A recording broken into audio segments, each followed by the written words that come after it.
बोलिए भगवान बुद्ध की। हाँ, भगवान बुद्ध की।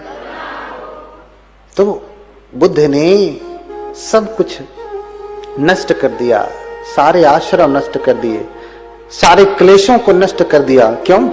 क्योंकि जन्म ही क्लेशस्य भ्रमति भवान अवेत्रः लोकस्तद्वै उदित क्लेश शास्ता।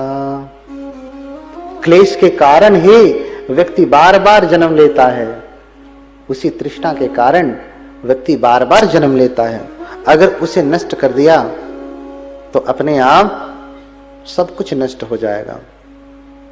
आप पिलर गिराइए, छत अपने आप, घर अपने आप, मकान अपने आप गिर जाएगा।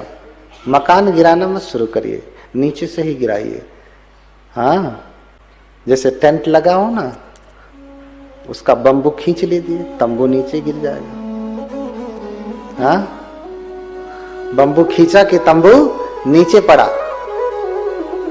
हाँ, तो बुद्ध हो गए, सर्वज्ञ हो गए, ज्ञान प्राप्त कर लिया। गयहूं निवीण तम भयहुआ जोरू मिलही ज्ञान जही और न छोरू।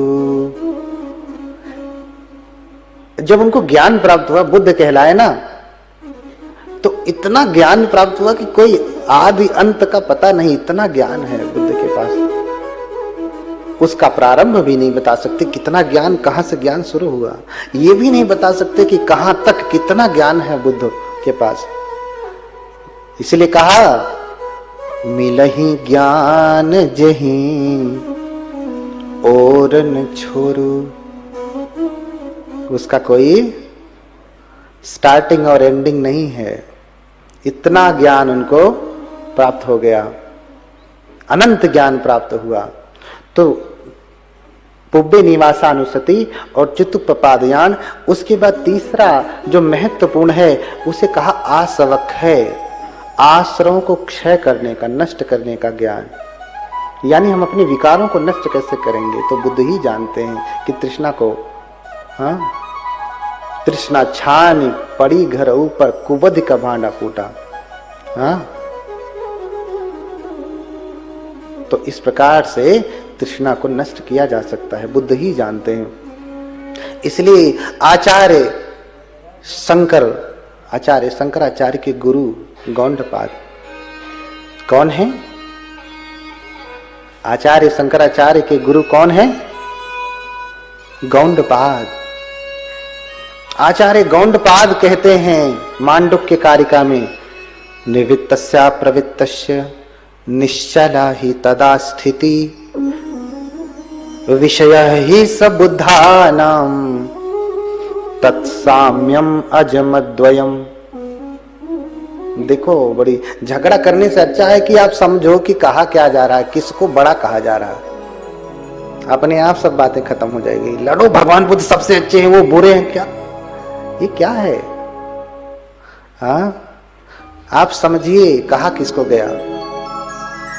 हाँ, तो आदि शंकराचार्य के गुरु कह रहे हैं, निवृत्तस्या प्रवृत्तस्य निश्चला ही तदा स्थिति। एक बार चित्त जब विकारों से मुक्त हो जाता है, बुद्ध की भाषा में कहें तो निर्वाण प्राप्त कर लेता है। एक बार चित्त जब विकारों से रहित हो जाता है, प्रवृत्तस्य, फिर से विकारों में नहीं जाता।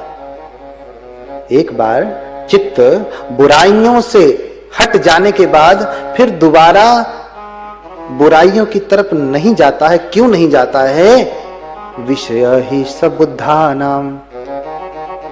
यह विषय किसका है? बुद्धों का है, मेरा नहीं है। आचार्य आदि शंकराचार्य के गुरु कह रहे हैं गौंडपाद, उनके गुरु कह रहे हैं, निवृत्तस्या प्रवृत्तस्य निश्चला ही तदा स्थिति विषय ही सबुद्धानाम तत्साम्यम अजमद्वयम। तो ये स्थिति कब आती है, ये मैं नहीं जान सकता। ये किसका विषय है, कौन जान सकता है? विषय ही सब बुद्धा नाम, ये बुद्धों का विषय है, ये डिपार्टमेंट उनका है, मेरा नहीं है। वही समझ सकते हैं, वही कर सकते हैं। और ठीक से कहें तो तत् साम्यम अजमद्वयम। देखिए बहुत गूढ़ बात उन्होंने कही, तुम्हें करते हो, हाँ बहुत गूढ़ बात कही है। आदि शंकराचार्य कौन से वेदांत को कहने वाले हैं? अद्वैत वेदांत ना, अद्वैत वेदांत। हाला वेदांत वेदों का अंत है, और पता नहीं कितने अद्वैत वेदांत अलग है, श्री अनुजाचार्य का वेदांत अलग है, सबका अलग अलग है। एक बार अंत हो गया तो न जाने कितना वेद हो, फिर भी बनता जा रहा हो। अंत होने के बाद भी तो वेदों का अंत अद्वैत वेदांत कहा। हाँ, तो अद्वैत के रचयिता हैं, कहने वाले हैं आदि शंकराचार्य। लेकिन उनके गुरु क्या कह रहे हैं?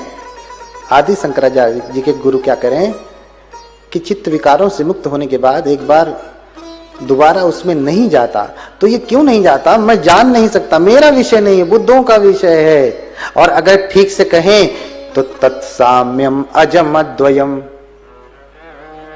हाँ, ठीक से कहें, आचार्य गौंडपाद कह रहे हैं, ठीक से कहें तो तत्साम्यम अजमद्वयम, वही अजम अद्वयम। हाँ? अजमद्वयम संधि विच्छेद कर दीजिए, अजम अद्वयम, तत्साम्यम अजम अद्वयम, वही बुद्ध ही अद्वैत के बताने वाले हैं। जो दो नहीं होता है, जो दो नहीं होता है वो क्या है? एक निर्वाण, असंख्यता च धातु, बुद्ध ने कहा वही निर्वाण एक है। वो निर्वाण एक ही है, उसी को अद्वैत कहा। क्या कहा? अद्वैत, दो नहीं है। अर्थात बुद्ध ने जो निर्वाण प्राप्त किया, उनके बाद शिष्यों ने भी तो अरहत पद को प्राप्त किया, निर्वाण प्राप्त किया। तो बुद्ध ने जो प्राप्त किया वो दूसरा था, शिष्यों ने जो प्राप्त किया वो दूसरा था? नहीं नहीं, अद्वैत है वो, दो नहीं है, एक ही है। जिसको जिसको मिलेगा सबको वही वाला ही मिलेगा, सबको वही वाला ही मिलेगा, अलग नहीं मिलेगा, अलग नहीं मिलेगा। तो झगड़ा करने की क्या जरूरत है? वो सीधे सीधे ही कह दे रहे हैं बुद्ध अद्वैत को कहने वाले हैं, बुद्ध ही का विषय है, बुद्ध ही बड़े हैं, तो क्यों झगड़ा करते हैं?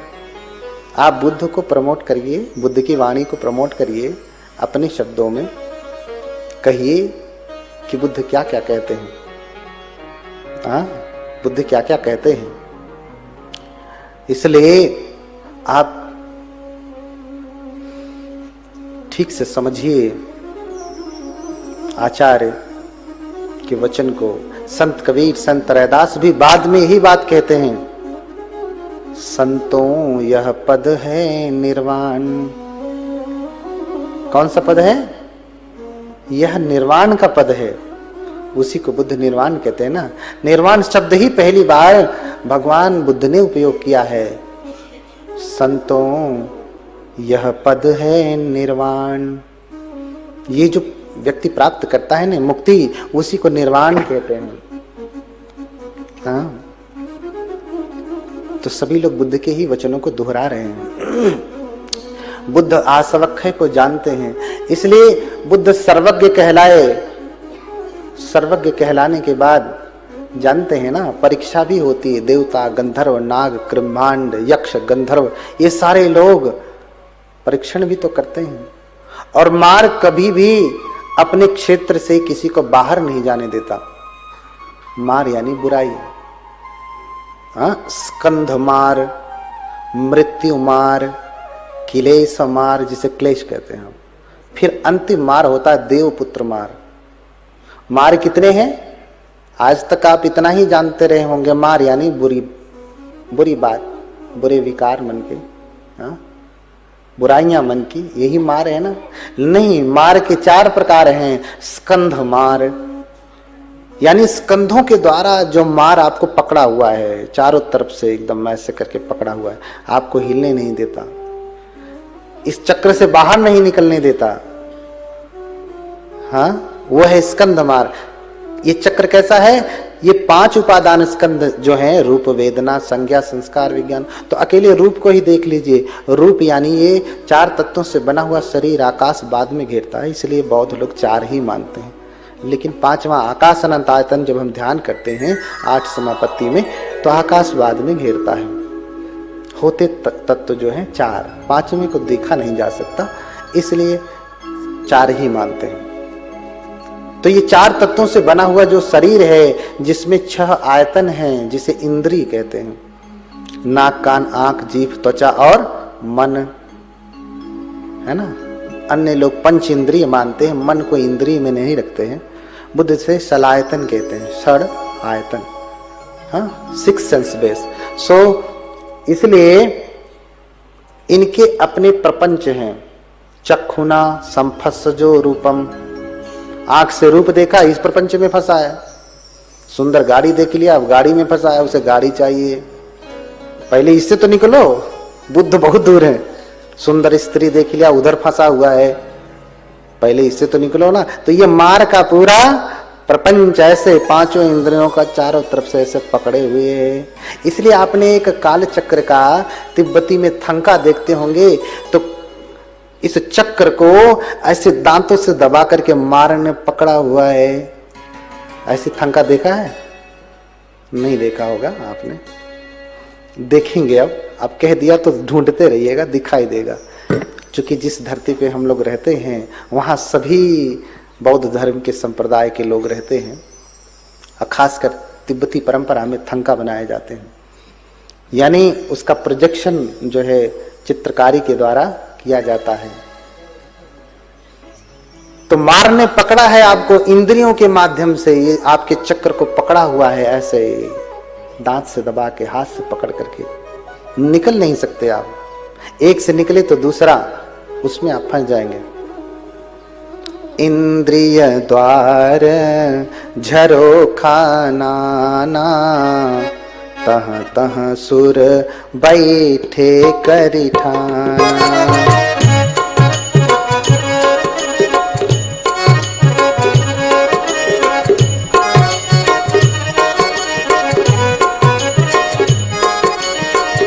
इंद्रिय द्वार झरोखा नाना, तह तह सुर बैठे करिठाना।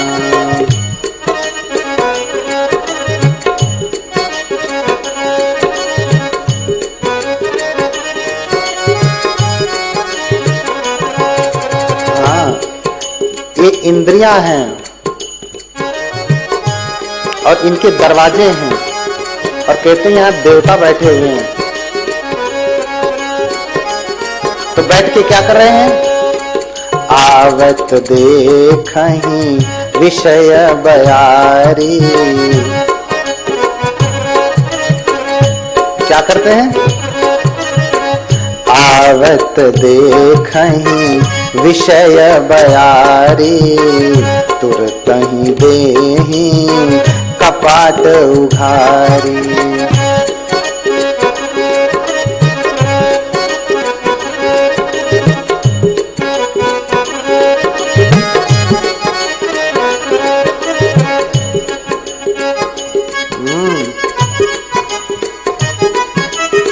इसलिए पूरा इंद्रियों का प्रपंच है। आंख से रूप है, कान से शब्द है, नासिका से गंध है, जिह्वा से स्वाद है, और काया से स्पर्श है, मन से चिंतन मनन चैतसिक धर्म है। जब जब इससे स्पर्श होता है, आवत देखहीं विषय बयारी। आंख से रूप देखा तो तुरंत ही देहीं कपाट उघारी। आंखों से रूप देखा, सुंदर स्त्री है, तुरंत दरवाजा खोल दिया। हाँ हाँ बहुत सुंदर है। हाँ बहुत सुंदर है, यही इनका काम है।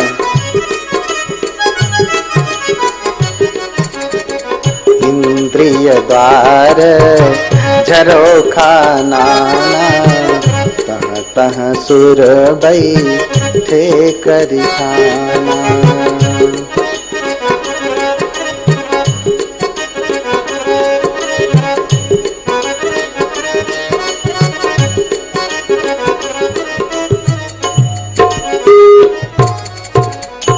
हाँ, ये प्रपंच है इंद्रियों का जो चलता रहता है। जो विषय दिखता है तुरंत ये देवतागण कहते हैं इंद्रिया द्वार हैं, उसमें नाना प्रकार के झरोखे लगे हैं, और उन झरोखों पे कोई मानो देवता बैठा है तो कर क्या रहा है बैठ करके, जैसे जैसे इनके विषय के यानी इनके जानने वाले, इनसे संबंध रखने वाले जो है विषयों का संपर्क होता है ना, वैसे वैसे ये दरवाजा खोल देते हैं। अच्छा, आप दरवाजा कब खोलते हैं? जिनको आप जानते हैं उनके लिए कि जिनको नहीं जानते उनके लिए? जिनको जानते हैं उन्हीं के लिए ना। अब कान के पास हम कोई सुंदर सा फूल लेकर के जाएं तो ये कान का विषय नहीं है ना, किसका विषय है? नासिका का और आंख का। इस दरवाजे से कोई मतलब नहीं है। आवत देखहीं विषय बयारी, तो तुरत ही देही कपाट उघारी। आओ, अच्छा। और फिर आदमी उसी में फंस गया, लगा अपना घर में आया कोई तो लीन हो गया ना, भाई आया है कोई घर से, नानी आई, दादी आई, काका आए, भैया आए, ये लीन हो गया उसी में। ऐसे ही विषय जो आए उसी में लीन हो गया। बड़ी सुंदर है, बड़ी सुंदर, वहां दिखी थी, चौक पे दिखी थी, वहां लीन हो गया उसी में। फिर आए, फिर देखूं। हाँ, तो इससे ही व्यक्ति निकल नहीं पाता है। 5 इंद्रियों का ये जो प्रपंच है उससे कोई निकल नहीं पाता है, बड़ा कठिन है।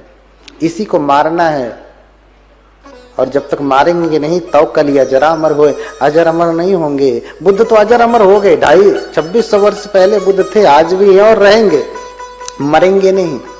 अरे बुद्ध जब सशरीर जिंदा थे तो उस समय इनको जानने वाले 1000, 2000, लाख लोग रहे होंगे, करोड़ लोग रहे होंगे। अब तो अरबों खरबों, गणना ही नहीं कितने लोग बुद्ध को जानते हैं, मानते हैं, शरणागमन करते हैं। हाँ, उठ गए वो बीच से नभ के परिंदा हो गए, मौत ने दी जिंदगी वो मर के जिंदा हो गए। मानो मौत ने महापरिनिर्वाण उनको जिंदगी दी। जिंदे पे जितना जिंदा नहीं थे, जीवित रहते जितना लोग नहीं जानते थे, उससे ज्यादा मरने के बाद लोग जानते हैं, महापरिनिर्वाण के बाद लोग जानते हैं। मानो दूसरी जिंदगी हुई, दूसरा जीवन है। इसलिए आप भी लड़ाई झगड़ा छोड़ें और अपने भीतर चल रहे प्रपंचों से लड़ने के लिए तैयार होवें।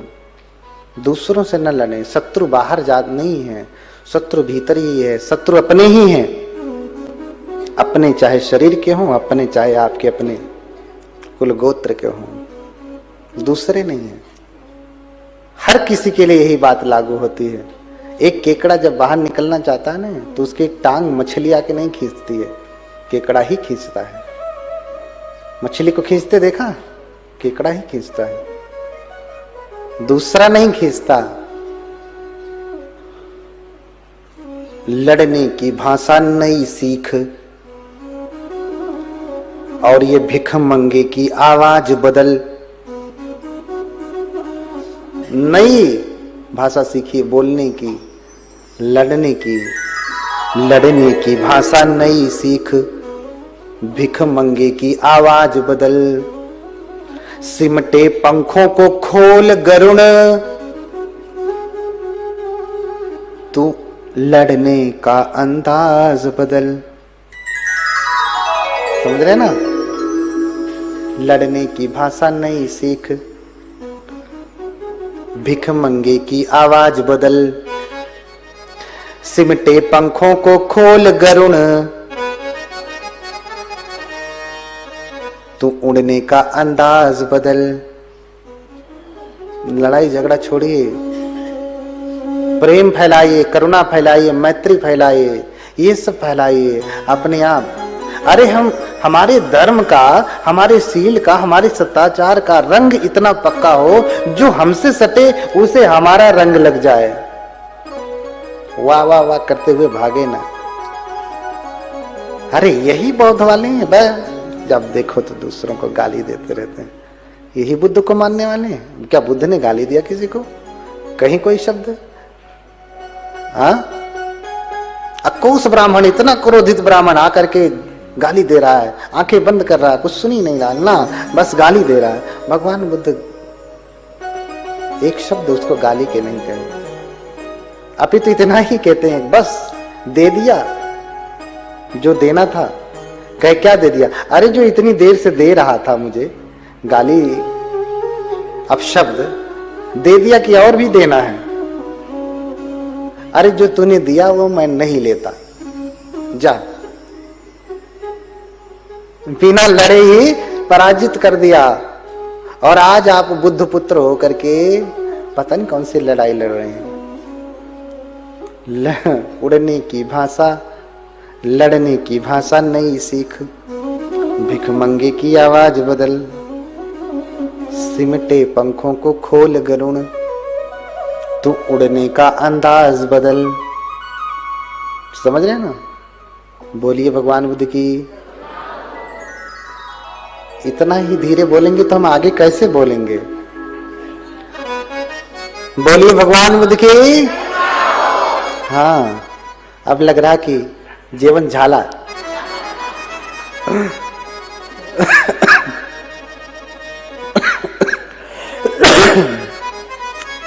खाना वाना तो खा के आए हैं ना पूरा, तो बैठिए आराम से, कहीं जाना नहीं है, जाने नहीं देंगे। जो गया तो ठीक नहीं, वो गया तो गया ही।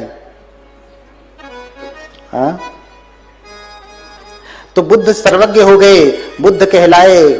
और फिर जो पंचवर्गीय थे, जो तप कर रहे थे और फिर मुंह फुला के चले गए कि ये तो भ्रष्ट हो गए, हाँ ये तो भ्रष्ट हो गए, वो काशी में, वाराणसी में जाकर के रह रहे थे, तो ज्ञान प्राप्त हुआ, तो मार का आक्रमण भी शुरू हुआ। मार आक्रमण कर रहा है। मैंने कहा ना कि 4 प्रकार के मार है। पहला तो स्कंध मार है, आदमी इसी में फंसा है। इससे ऊपर जाएंगे तब तो मृत्यु मार दिखाई देगा, तब तो क्लेश मार आएगा, तब तो देवपुत्र मार आएगा। हमारा त्रिपिटक कहता है कि देवपुत्र मार स्वयं सामने आकर के खड़े हो जाते हैं। अरे पहले आप अपने इस मार से बाहर तो निकलिए, फिर तो आगे वाला मार दिखेगा। ये मार से बाहर ही नहीं निकले और सोचते हो देवपुत्र मार दिखाई दे, नहीं दिखाई देगा, नहीं दिखाई देगा। वो तो बुद्धों को दिखाई देते हैं, सबसे बड़ा वाला मार। इसलिए बुद्ध साधना करके आंखें बंद करके बैठे हैं, साधना में लीन हैं। मार उन्हें पराजित करने के लिए आता है, बहुत प्रकार से डराता है, आंधी तूफान भूकंप क्या क्या नहीं करता है। स्त्रियों को भेजता है, लड़कियों को भेजता है, कुमारियों को भेजता है, जैसे भी उनको भ्रष्ट करना चाहा कर दे, लेकिन भ्रष्ट नहीं कर पाता। उनके सैनिक, उनकी सेना आकर के बड़ा तांडव करते हैं। कोई कहता है ममेह कायम शतम भुजानाम क्षिपामि चैकेन शतम शराणाम भिन्नामि कायम सुगतस्ता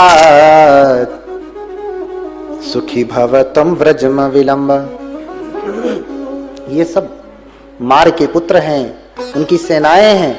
कहते हैं कि मेरे शरीर में सैकड़ों भुजाएं हैं। क्षिपामि चैकेन शतम शराणाम। इस गौतम बुद्ध को मारने के लिए तो मैं सैकड़ों बाण एक ही बार में फेंक दूंगा, और इतनी बार फेंकूंगा भिन्नामि कायम सुगतस्ता। इनके शरीर को छिन्न भिन्न कर दूंगा। एक बार में 100 बाण मारे तो 2-4 बार मारे तो कितने बाण हो जाएंगे? 500,000 बाण। पूरा शरीर छिद जाएगा ना, बिंध जाएगा। भिन्नामि कायम सुगतस्ता सुखी भवतम व्रजमा विलंब। आप प्रसन्न रहें, टेंशन ना लें। हम अभी बाणों की वर्षा करते हैं और शरीर छेद डालेंगे तो दूसरा कहता है, अरे तुझसे बड़ा मेरी भुजाएं हैं। हाँ, शतम भुजानाम यदि को विशेषो। अरे तुम्हारे पास 100 भुजाएं हैं तो क्या हुआ? इसमें कौन सी बड़ी बात है? हाँ, भुजा किमर्थम न भवंती रोमा। एक एक रोम है ना। कहते हैं कि 100 भुजा तो छोड़ दो, इसका क्या लाभ? अरे तुम्हारे शरीर में जितने रोए हैं उतनी भुजाएं क्यों न बन जाए? तुम उनका कुछ बिगाड़ नहीं सकते। भुजा किमर्थम न भवंती रोमा। तुम्हारे एक एक रोए भी अगर एक एक हाथ बन जाए, एक एक भुजा बन जाए और तुम बाणों से वर्षा करो तो भी उनका तुम कुछ बिगाड़ नहीं पाओगे। ऐसे हैं वो, मार पराजित हो जाता है। हाँ, इसलिए जय मंगल अट्ठगाथा में हम लोग गाते हैं ना। क्या गाते हैं? क्या गाते हैं? बाहुम सहस्रम अभिनिमित सायुधंतम गिरिमे खलंग उदित गोर ससेन मारम। गिरिमेखल हाथी पे बैठ करके मार आता है और बहुत प्रकार की बाहुम सहस्र 1000 भुजाएं बना लेता है। उसके पास कितनी है? बाहुम माने भुजाएं, बाहु सहस्र 1000 भुजाएं हैं उसके पास। और सब सायुधंतम, सब में आयुध हैं, अस्त्र शस्त्र हैं, कोई भुजा खाली नहीं है। हाँ, किसी में भाला, किसी में कटारी, किसी में बल्लम, किसी में धनुष। हाँ, तो सहस्र भुजाएं हैं और सब में कुछ न कुछ अस्त्र शस्त्र हैं। बाहुम सहस्रम अभिनिमित सायुधंतम गिरिमे खलम उदित घोर ससेन मारम। क्रुद्ध होकर के, क्योंकि बुद्ध ने तो स्कंध मार, मृत्यु मार, क्लेश मार को पहले ही पराजित कर दिया था। अब ये अंतिम मार देवपुत्र मार बचा है। तो अब क्रोधित हो गया कि मेरे चक्र से तो बाहर निकल गए। अगर ये बाहर निकल गए तो अकेले ही नहीं निकलेंगे, बहुतों को निकाल लाएंगे। बहुत सारे लोग अर्हत हो जाएंगे, जीवन मुक्त हो जाएंगे, मार के बंधन से मुक्त हो जाएंगे। तो मेरी संख्या तो घटने लगेगी। कोई भी व्यक्ति अपनी संख्या कम नहीं करना चाहता, बढ़ाता ही है। शराबी भी अपनी संख्या बढ़ाता है। 2 है तो तीसरा बनाना है तो उसको शराबी कैसे बनाएंगे? दोस्ती करेंगे, आओ चलो अपने पैसे से पहले पिलाएंगे। 1 बार 2 बार पिला के आदत लगा दिया तो अब संघ में आ गया। फिर कहेंगे अरे अब तू भी पिला, हाँ अब तू भी पिला। तो ऐसे ऐसे करके पहले डुबोएंगे, फिर आपको परेशान करेंगे। ऐसे ही मार का प्रपंच है। पहले आंखों से आकर्षण देख करके आप आकर्षित हो जाएंगे, फिर एक बार फंस जाएंगे किसी के चक्कर में तो न जी पाएंगे न मर पाएंगे। हाँ, हाउ बिरहा की लाकड़ी समुझी समुझी धुधुआं छूटी पड़ो या बिरहते जे पूरी ही जल जाऊं। हाँ,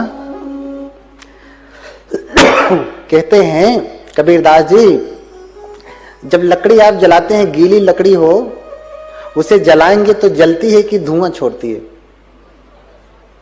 कभी कभी थोड़ी सी जल जाती है, समुझ ही समुझ, थोड़ी सी जली फिर धुआं धुआं धुआं, फिर जले फिर धुआं धुआं धुआं। हाँ बिरहा की लाकड़ी समुझी समुझी धुआं जिसके चक्कर में फंस गए हैं ना, जहां भी फंसे हैं ना, क्षण मात्र के लिए प्रेम आएगा, अग्नि जलेगी, और फिर दिन भर तो सिर्फ पीड़ा ही रहेगी। कबीरदास के वचन है, समुझी समुझी धुआं। आग थोड़े समय के लिए जलती है, धुआं ज्यादा रहता है। धुआं कष्ट देता है आंखों को कि आराम देता है? कष्ट देता है ना। ऐसे ही जहां भी पड़े हैं, फंसे हैं, ये जो पांचों इंद्रियों का प्रपंच है उसमें फंसे हैं ना, तो थोड़े समय के लिए सुख देगा, उसके बाद थोड़ा सा सुख आया, फिर दिन भर 1 घंटे के लिए सुख है तो 11 घंटा दुख है। उस सुख में भी दुख है, 1 घंटा जो मिला है। हाँ, बिरहा की लाकड़ी समुझी समुझी धुआं। इसलिए कहते हैं कि छूटी पड़ो या बिरहते, जे पूरी ही जली जाऊं।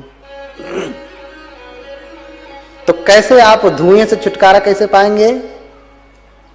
जब पूरी लकड़ी जलेगी ना, जब पूरी लकड़ी जल जाएगी तो धुआं अपने आप खत्म हो जाएगा, सिर्फ आग आग बचेगी। लेकिन पूरी लकड़ी किसी की जलती नहीं। क्यों?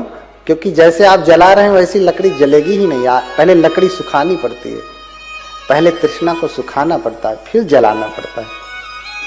और आप तृष्णा में डुबो करके रखे हैं चाशनी में, और फिर जलाना चाहते हैं, कैसे लकड़ी जलेगी? बहुत लंबा समय लगेगा। गीली लकड़ी जल्दी जलती नहीं। लेकिन गीली लकड़ी भी जल जाती है तब जब किसी बड़ी आग के संपर्क में आ जाए। हाँ, नहीं जलती है। ये सांसारिक प्रपंचों में फंसा हुआ व्यक्ति जब बड़ी आग के संपर्क में आ जाता है, बुद्धों के संपर्क में आ जाता है, तो इसकी गीली लकड़ी भी जल जाती है। बोलिए भगवान बुद्ध की। इसीलिए तो कहते हैं ना, बुद्धों का दर्शन हो गए, हमारी लकड़ी तो सूखेगी नहीं। यही ना प्रार्थना करते हैं हम लोग, हमारी लकड़ी तो सूखेगी नहीं। हे भगवान, आपके ज्ञान की आग जले, उसी में अपनी ये गीली लकड़ी फेंक दूं और धधक करके जल जाए। इसलिए बुद्ध के समय में किसी का बाल बन रहा है, बुद्ध उपदेश कर रहे हैं, उपदेश सुनते सुनते कोई अरहत हो गया। बहुत सारे लोग, जब से मैं आया हूं, बहुत सारे लोग कहते बनते मैं आपका YouTube पे वीडियो सुनता हूं, बड़ा अच्छा लगता है। कोई कहता मैं बहुत मांस खाता था, मैंने मांस खाना छोड़ दिया। मैं बहुत शराब पीता था, मैंने शराब पीना छोड़ दिया। मैं बहुत ऐसा था वैसा था, मैंने छोड़ दिया। ये सुनकर के बड़ा अच्छा लगता है कि चलो कम से कम बुद्ध का वचन आपके लिए सार्थक तो हो रहा है। हाँ?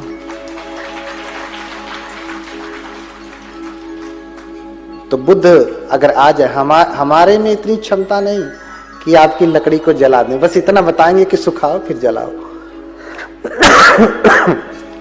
बुद्ध तो जला सकते हैं। हरंति तेभ्यो नमो भिषग्भ्य, मैंने कहा ना, बुद्ध तो आपके दुखों को हर लेते हैं। हाँ, इसलिए बुद्धों का होना बड़ा सुखदाई है। सुखो बुद्धानं उत्पादो सुखा सद्धम्म देशना, बुद्धों का उत्पन्न होना सुखदाई होता है।